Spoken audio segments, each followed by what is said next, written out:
Hello প্রিয় ছাত্র বন্ধুরা, ক্লাস 8 তোমাদের আজ নিয়ে চলে এলাম পরিবেশ ও বিজ্ঞান নিয়ে প্রথম চ্যাপ্টার এবং প্রথম ক্লাস আজ থেকে তোমরা প্রতিদিন ঠিক সময়ে ক্লাস পেয়ে যাবে।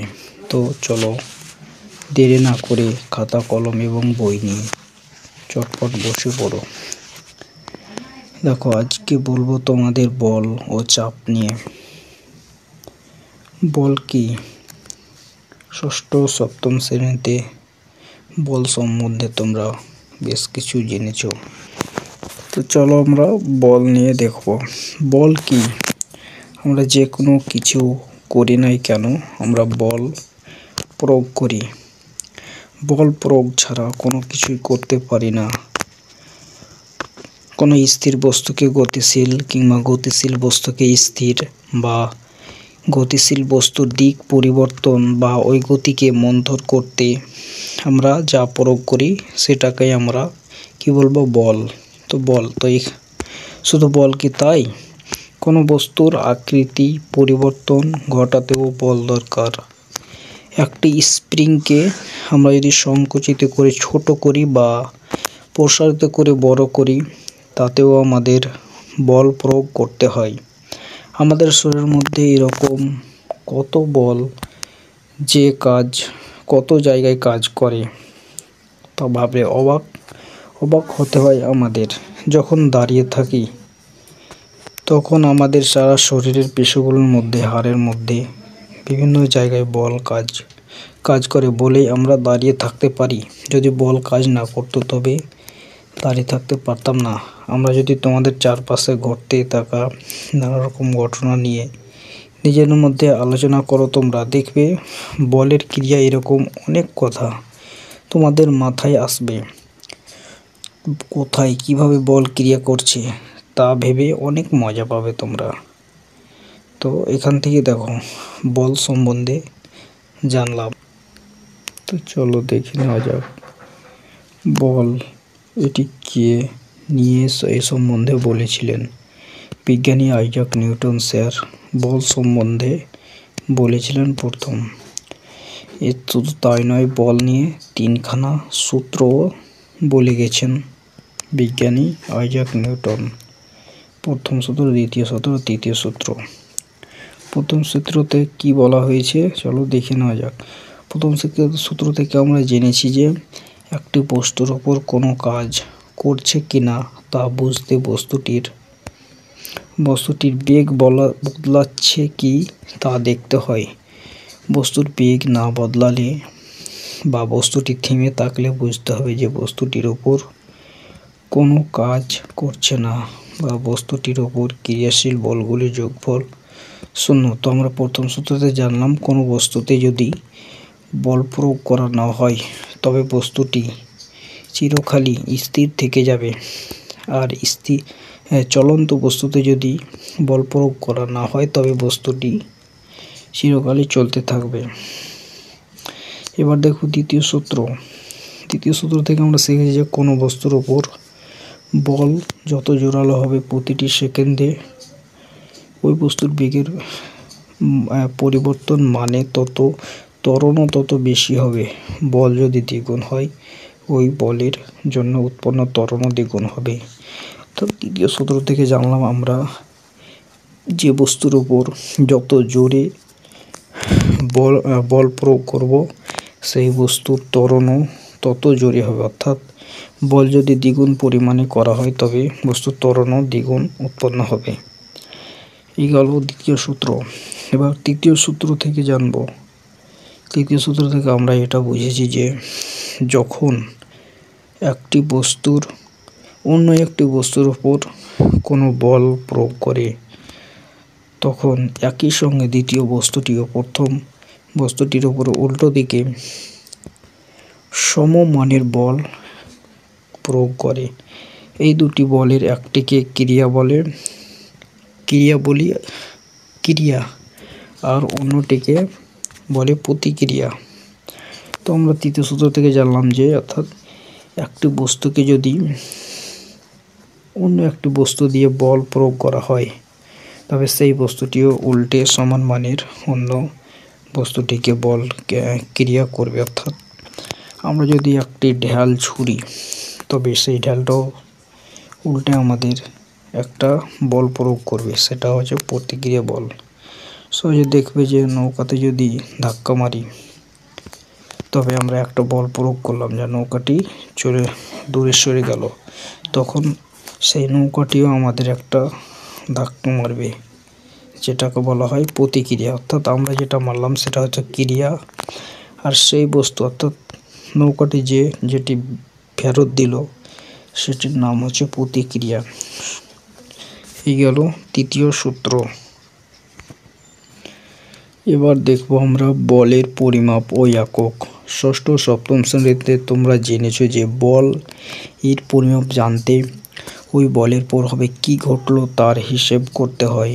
টেবিলের উপর একটি বই রেখে সেটিকে হাত দিয়ে তুমি একবার ধাক্কা দিলে আর একবার তোমার বন্ধু ধাক্কা দিল, যে ধাক্কার জন্য ওই থেমে থাকা বইটিতে বেশি বেগের সৃষ্টি হলো, তাতে নিশ্চয়ই বল প্রয়োগ করা কালীন বেশি ত্বরণ সৃষ্টি হয়েছে।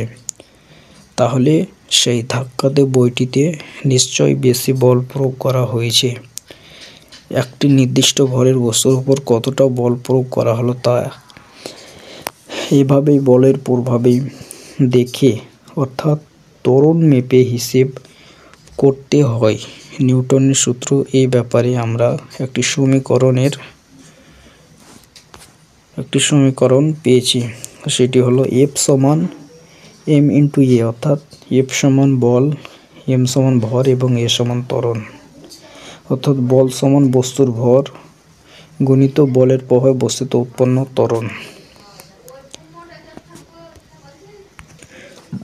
দেখো, একটি 1 কেজি ভরের বস্তুর উপর যে পরিমাণ বল প্রয়োগ করলে বস্তুটিতে 1 মিটার/সেকেন্ড² ত্বরণ সৃষ্টি হয়, সেই পরিমাণ বলকে 1 নিউটন বলা হয়। 1 নিউটন হলো এসআই পদ্ধতিতে বল মাপার একক, অর্থাৎ নিউটনকে N দিয়ে চিহ্নিত করা হয়। তুমি যখন একটি 1 কেজি ভরের বাটখারাকে হাতে ধরে রাখো, তখন তোমার হাতে ওই বাটখারাটি যে বল প্রয়োগ করে তার মাপ হলো প্রায় 9.8 নিউটন। আমরা দেখলাম আইজাক নিউটনের এই দেওয়া সমীকরণ ব্যবহার করে যদি বল মাপতে হয়, আমাদের ত্বরণের মান জানা চাই। অর্থাৎ এখানে জানা গেল যে ভর মাপার একক হচ্ছে নিউটন।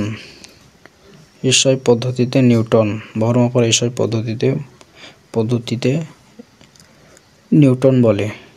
ভর মাপার এসআই পদ্ধতিতে নিউটন দ্বারা বল মাপা হয়। দেখো, তোমরা বইটা খুঁটিয়ে পড়ে নেবে। এখান থেকে আর একটা জিনিস জানার বিষয় আছে যে অভিকর্ষজ বল কি। অভিকর্ষজ বল কি অর্থাৎ পৃথিবীর যে টান বা ওজন, সেটাকেও এখানে আমরা ঠিক ভালোভাবে জানবো। হাতে ধরা বাটখারা, এই ঘটনাটা তোমরা পড়বে, এবং প্রতিটি বস্তুরই একটা ওজন বা ওয়েট আছে, যেটা পৃথিবী তার নিজের দিকে টানে, সেই টানটাকেই বলে অভিকর্ষজ বল। অর্থাৎ এখান থেকে আমরা জানতে পারলাম যে কোনো বস্তুকেই পৃথিবী তার নিজের দিকে একটি বল দ্বারা টানে বা আকর্ষণ করে, সেই বলকেই আমরা অভিকর্ষজ বল বলি, বা সেই টানকেই অভিকর্ষজ বল বলে। তো এখানে 2-1টা উদাহরণ দেওয়া আছে, যে একটি ইটকে ঝুলিয়ে রেখেছে, সেটি কি হচ্ছে, পৃথিবী তার নিজের দিকে টানছে। সেটা থেকে আমরা জানবো যে সেই টানটাকেই বলে অভিকর্ষজ বল। তোমরা স্কিপ না করে ভিডিওটা দেখবে এবং লাইক, কমেন্ট এবং বন্ধুদের সাথে শেয়ার করবে, এবং বইটা খুঁটিয়ে পড়বে। এবং আমার ভিডিওতে শেষের দিকে আমি যতগুলো কোশ্চেন হবে এখান থেকে আমি দিয়ে দেবো, তোমরা দেখে নেবে। চলো এখানে একটা পরীক্ষা দেখে না যাক। একটি স্প্রিং নেওয়া হলো, সেটিকে কোনো একটি হুক দিয়ে ঝুলিয়ে দেওয়া হলো। এবার যদি স্প্রিংটির অন্য প্রান্ত থেকে একটি ভারী বাটখারা বা পাথর টুকরো ঝুলিয়ে দেওয়া হয়, তবে দেখা যাবে যে স্প্রিংটি একটু লম্বা হয়ে গেছে, অর্থাৎ আগের বাটখারা বদলে তার দ্বিগুণ ভারী হয়ে গেছে। দ্বিগুণ ভারী একটা বাটখারা বা অন্য কিছু ঝুলিয়ে দিলে কি দেখবে, 1 কেজিতে যতটা হয়েছিল 2 কিলো যখন বাটখারা দিবে তার ডবল হয়ে যাবে, স্প্রিংটা ডবল প্রসারণ হবে, অর্থাৎ বল বেড়ে গেছে তবে তার টানও বেড়ে যাবে। বেশি ভারী বস্তু ঝোলালে স্প্রিং এর প্রসারণের পরিমাণও যে বেশি হয় এটা নিশ্চয়ই দেখতে পাওয়া যায়। খুঁটিয়ে নজর দিলে দেখবে দ্বিগুণ ভরের বস্তু ঝোলালে স্প্রিংয়ের প্রসারণ দ্বিগুণ, অর্থাৎ 1 কেজিতে যতটা হয়েছিল 2 কেজি ভরের বাটখারা ঝোলালে তার ডবল স্প্রিংটা হয়ে যাবে। কেন?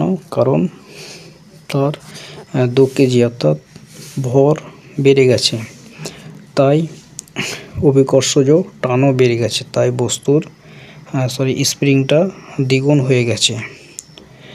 তো তোমরা বইটা খুঁটিয়ে পড়বে এবং নোটগুলো দেখে নেবে। দেখো এখানে আর একটা দেওয়া হয়েছে টানার। দেখো বল প্রয়োগ করে স্প্রিংটিকে বাড়ানো হয়েছে। তুমি স্প্রিং তুলাকে দুদিক থেকে টানলে আর স্প্রিং তুলার কাটা 3 কেজি পার্ট দেখালে এর অর্থ কী? অর্থাৎ 3 কেজি বস্তুর সমান বল প্রয়োগ করা হয়েছে, এটাই বুঝবে। দেখো টানলে কী হবে, 3 × 1 নিউটন সমান কত আমরা দেখলাম 9.8 নিউটন, অর্থাৎ 3 কেজি বল প্রয়োগ করলে 29.4 নিউটন বেড়ে যাবে, এত অবধি হবে। তো আজকে এই ছিল তোমাদের প্রথম ক্লাস। তো চলো এবার আমরা দেখে নেব যে কয়টা প্রশ্ন হয়েছে এখান থেকে, সেগুলো দেখে নেব। তো চলো আজকে কি কি প্রশ্ন সেগুলো দেখে নেব। 1 নম্বর প্রশ্ন হবে বল কি। 2 নম্বর প্রশ্ন বল ও গতি সম্বন্ধে কে ধারণা দেন। 3 নম্বর নিউটনের গতির সূত্র কয়টি ও কী কী।